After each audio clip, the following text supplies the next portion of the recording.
একটা সময় ছিল যখন কুকুর আর শেয়াল ছিল দারুণ বন্ধুত্ব। তারা একসাথে থাকত, একসাথে হাঁটত, খেলাধুলা করত, আর তাদের মধ্যে ছিল গভীর বিশ্বাস আর ভালোবাসা। কখনো কখনো তারা চলে আসত লোকালয়ে, মানুষজনও তাদের দেখত হাসি মুখে, কারণ তারা কাউকে কোনো ক্ষতি করত না। কিন্তু একদিন ঘটল এমন এক ঘটনা যা বদলে দিল তাদের বন্ধুত্বের গল্প। আজ বেশ কয়েকদিন হলো জঙ্গলে খাবার সংকট। চল ডগি, পাশের গ্রাম থেকে কিছু মুরগি ধরে নিয়ে আসি।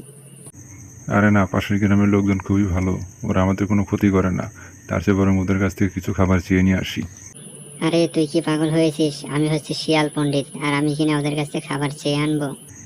তবে মিসকে শোন, তুই যাই বলিস, আমি কিন্তু এই চুরির মধ্যে নেই।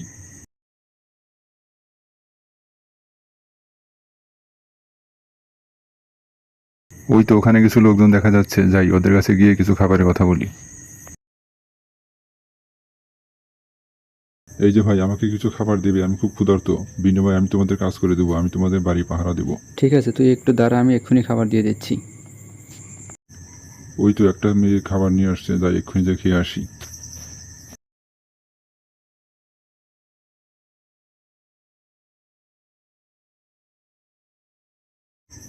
যাক বাবা, কিছু তো খাবার পেলাম। ওদিকে মিসকে শিয়ালটা যে কি করছে!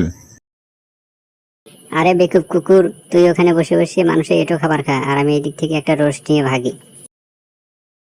আরে ধর ধর, এই শিয়াল বেটাকে ধর, দেখ একটা মুরগির রোস্ট নিয়ে পালিয়ে যাচ্ছে, ওরে ধর।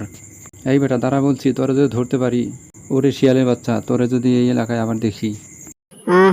ওরে বাপরে, কেন যে চুরি করতে গেলাম, কেন যে ডগরির কথা শুনলাম না, কি মাইটাই না খেলাম। এখন তো আর ওই এলাকায় যেতেও পারবো না, এখন যে কি করি। এভাবেই কুকুর শেয়ালের বন্ধুত্ব ভেঙে গেল, আর সেই থেকে মানুষ কুকুর পোষা শুরু করল, আর শেয়ালকে দেখলেই মারতে যেত।